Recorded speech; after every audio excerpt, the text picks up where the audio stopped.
Halo teman-teman. Nah, pada video ini kita akan membahas mengenai routing statis.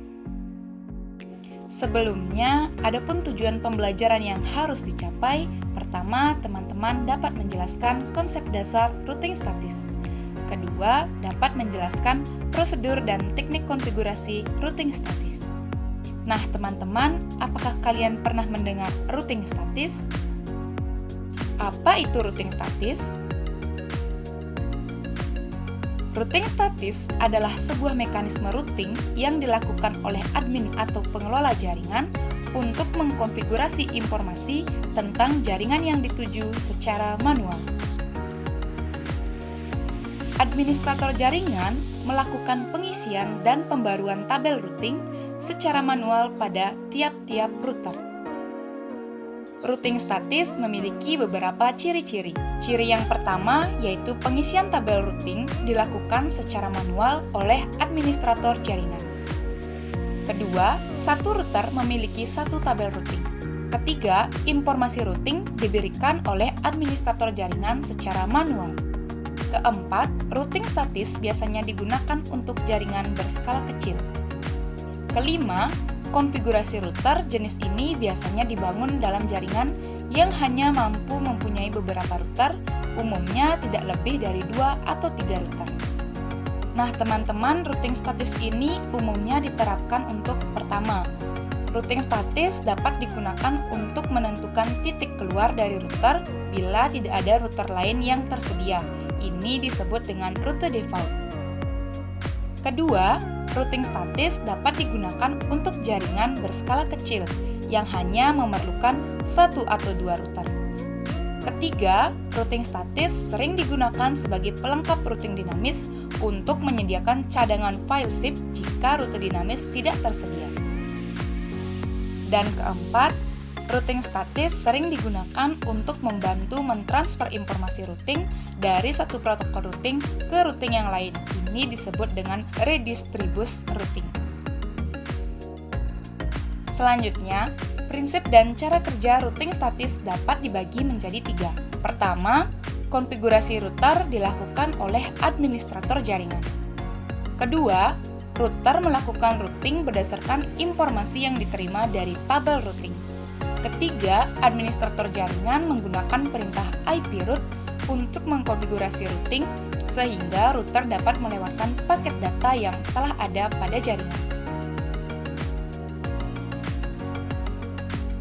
Nah, teman-teman, routing statis memiliki kelebihan dan kekurangan. Kelebihan routing statis, pertama, dengan menggunakan routing statis dapat meringankan kinerja prosesor router. Kedua, mengurangi kebutuhan bandwidth, karena tidak ada bandwidth yang digunakan untuk pertukaran informasi dari tabel routing saat terjadi pengiriman paket. Ketiga, routing statis lebih aman dibandingkan routing dinamis, karena routing statis hanya mengandung informasi yang telah dimasukkan secara manual. Keempat, routing statis tidak rentan dari segala usaha hacker untuk melakukan spook dengan tujuan membajak traffic jaringan. Kelima, kinerja routing statis lebih ringan, karena pada saat konfigurasi, router hanya mengupdate sekali saja IP tabel yang ada. Nah, sedangkan kekurangannya adalah pertama, administrator jaringan harus mengetahui semua informasi dari masing-masing router yang digunakan. Kedua, hanya dapat digunakan untuk jaringan berskala kecil. Ketiga, manajemen atau administrasi jaringan cukup rumit. Keempat, rentan terhadap kesalahan saat memasukkan informasi ke dalam tabel routing dan konfigurasi karena dilakukan secara manual.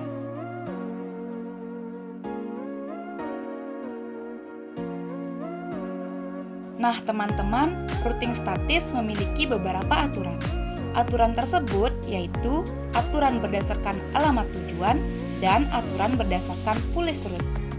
Aturan routing yang didasarkan pada alamat tujuan adalah aturan yang didasarkan pada alamat IP tujuan, paket atau data yang akan dikirim, sehingga IP address yang tertulis pada konfigurasi harus mengikuti kebijakan yang telah ditentukan.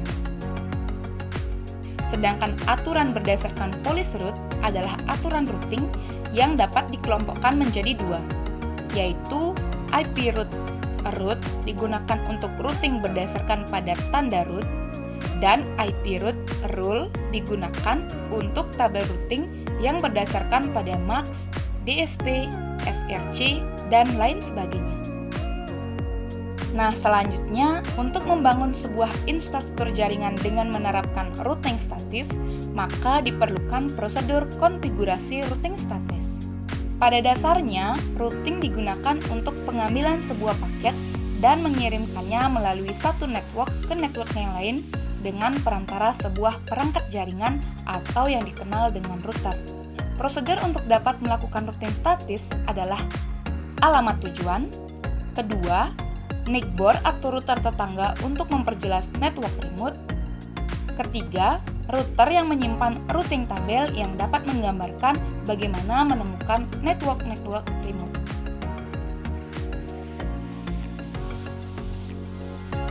Nah, teman-teman, itu adalah penjelasan mengenai tentang konsep dasar routing statis. Bagaimana? Cukup mudah dipahami, bukan? Nah, selanjutnya kita akan belajar mengenai cara konfigurasi routing statis. Selamat belajar!